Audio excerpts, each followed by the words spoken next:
세상에서 가장 희귀한 초대형 대벌레, 로드하우 대벌레입니다. 호주 시드니에서 수백 킬로미터 떨어진 곳에 위치한 로드하우 섬. 로드하우 섬은 자연 그대로의 모습을 간직한 섬으로 수많은 동식물들이 있어 유네스코 세계 자연유산으로 등재되어 있는 아름다운 섬입니다. 그리고 이 섬에는 랍스터 같은 단단한 몸을 가지고 있어 나무에 사는 랍스터라고 불린 최대 20cm에 달하는 초대형 대벌레, 로드하우 대벌레가 살고 있었습니다. 18세기까지 사람의 발길이 닿지 않았던 로드하우 섬에는 거대한 대벌레들이 먹고 살기 충분한 나뭇잎들이 있었고, 새를 제외하곤 천적도 없어 개체수가 많이 늘어났던 로드하우 대벌레는 어부들이 낚시 미끼로까지 사용할 정도로 매우 흔했죠. 그런데 1918년 6월 14일 무역선 마칸보가 암초에 부딪혀 로드하우 섬으로 좌초되었고, 무역선에 숨어있던 쥐들이 부서진 배와 함께 섬으로 들어왔습니다. 수많은 동식물들이 가득한 로드하우 섬은 쥐들의 맛있는 지상 뷔페였고, 덩치가 크고 느린 초식곤충 로드하우 대벌레는 쥐들의 맛있는 먹이가 되었습니다. 이후 쥐들이 로드하우 섬 전역에 퍼지며 로드하우 대벌레를 닥치는 대로 먹어치웠고, 쥐가 섬에 들어온 지 단 2년 만인 1920년 섬에서 흔했던 로드하우 대벌레는 단 한 마리도 남지 않고 멸종되었습니다. 그 많던 대벌레가 다 사라지진 않았을 것이다, 분명 한 마리는 있을 거다 라는 생각에 로드하우 섬에서 몇 년간 생태 조사가 진행됐지만 쥐들이 깔끔하게 먹어치운 로드하우 대벌레는 단 한 번의 조사에서도 발견되지 않았습니다. 하지만 44년 후인 1964년 로드하우 대벌레는 뜬금없이 로드하우 섬에서 20km 떨어진 작은 섬 볼스 피라미드 섬에서 발견되었습니다. 암벽 등반가 데이비드 루스가 볼스 피라미드 섬을 등반하던 중 죽은 로드하우 대벌레를 발견한 것이죠. 하지만 볼스 피라미드 섬은 암벽 등반을 해야 할 정도로 매우 가파른 섬이고, 대부분 화산성 현무암으로 이루어진 돌섬으로 대벌레가 먹고 살만한 식물은 거의 없었습니다.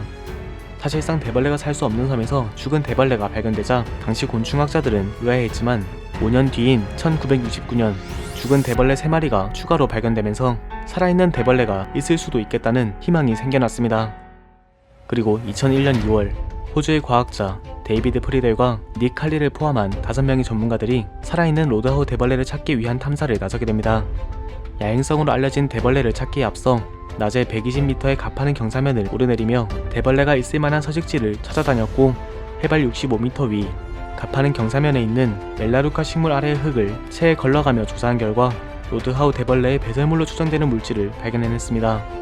배설물이 발견되면서 살아있는 대벌레가 살고 있을 확률은 매우 높아졌고, 배설물이 발견된 곳을 야간에 탐사한 결과 로드하우 섬에서 멸종된 지 무려 81년 만에 살아있는 로드하우 대벌레 발견에 성공합니다.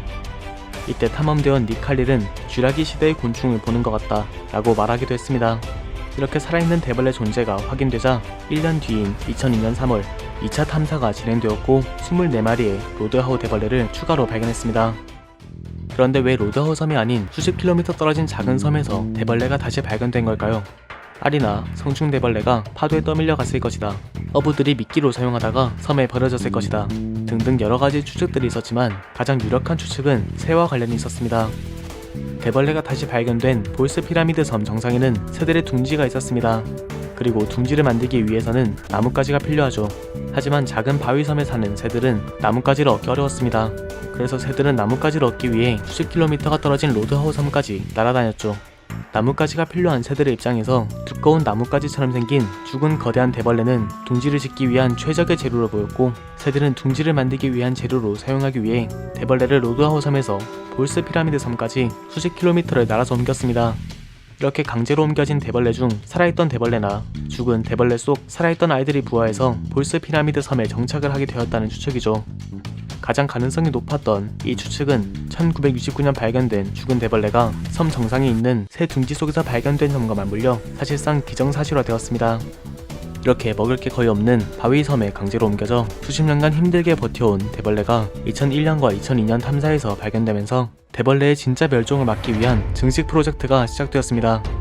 2003년 뉴사우스 웨일스 야생동물 연구팀이 볼스 피라미드 섬을 방문해 로드하우 대벌레 2쌍을 수집했고, 한 쌍은 대벌레를 잘 아는 시드니 개인 사육자에게, 한 쌍은 멜버른 동물원에 보내져 증식이 시도되었습니다.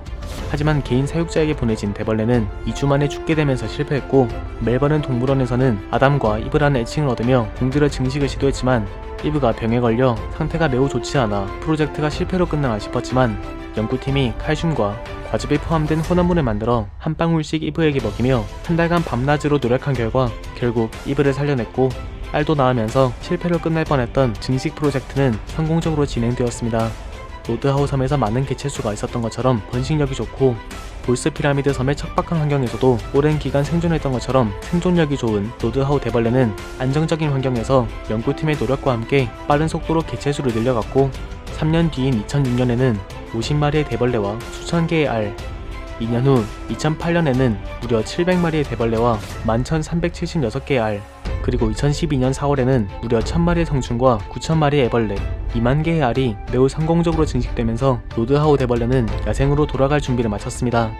그리고 2018년 로드하우 섬 이사회 최고 경영자는 대벌레를 멸종시킨 쥐를 박멸시키고 로드하우 섬에 로드하우 대벌레를 재도입시키는 계획을 최종적으로 승인시켰습니다. 이렇게 멸종된 줄로만 알았던 초대형 대벌레 로드하우 대벌레가 극적으로 재발견되고 성공적으로 증식되면서 고향인 로드하우 섬으로 다시 돌아가는 일은 시간 문제로 보입니다.